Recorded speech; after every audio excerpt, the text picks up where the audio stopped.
call this exercise a skier or a dynamic weight shift. So what we're gonna do is we're gonna stand with feet straight, feet pretty much right underneath the shoulders, and then I'm gonna weight almost all my weight onto one leg here.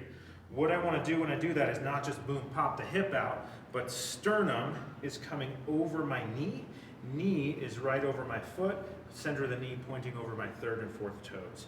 What I want to feel when I do that is hopefully some muscle engagement in the hip here.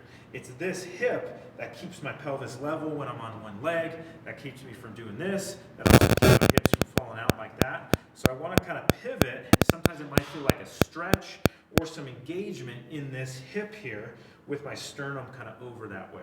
So I'm going to start with no weight, just kind of going side to side. Can you feel how that hip engages to slow you down, but then also I'm pushing into the floor, boom, to get to the other side. So I'm not just kind of willy-nilly doing this, I'm actively putting force into the floor. My heel is pressing into the floor, and you're gonna feel the glute engage as you do that. So that's kind of the unweighted version. What we're looking for from the side, a little pivot, is just to feel this part of the hip engaging in maybe kind of a stretch or kind of what's called eccentric work, some stretching as it's engaging, and then I'm pushing into the floor, that's active concentric work, side to side. And so I'm not pivoting or side bending here, I'm just shifting through my hip joint.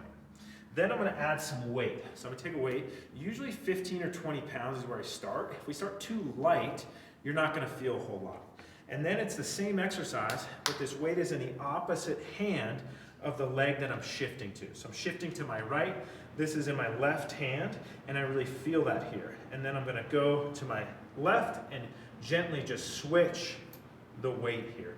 But the exercise stays the same. It's a strong push into the floor, and then I feel this without side bending or collapsing. So it should be a small movement, but pretty controlled, okay? With the weight, we're also getting what's called some anti-rotational core activation, so you might feel some light activation of the muscles of your low back. Should not be painful, should just feel like work. And then as you get the hang of this, you can go a little wider if you need to. We're gonna start to make it really dynamic. This is where kind of the skier name comes from. And I'm gonna just go back and forth.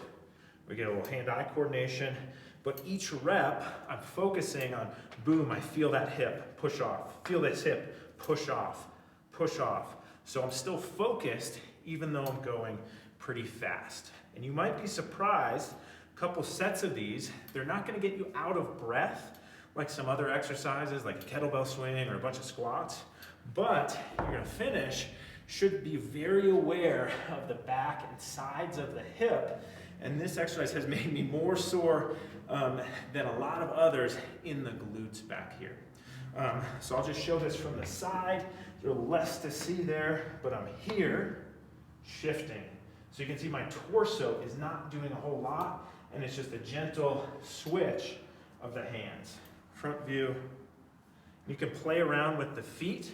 We don't want to get too wide because then we're in like a lateral lunge territory. Not bad, just a different exercise.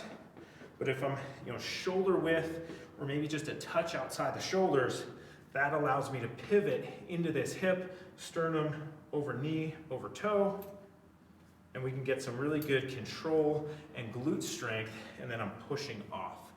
So this is a great movement for a lot of our athletes who might be cutting and pivoting, because if I'm gonna cut or pivot, I wanna plant, feel this hip, and then push strong off the other way.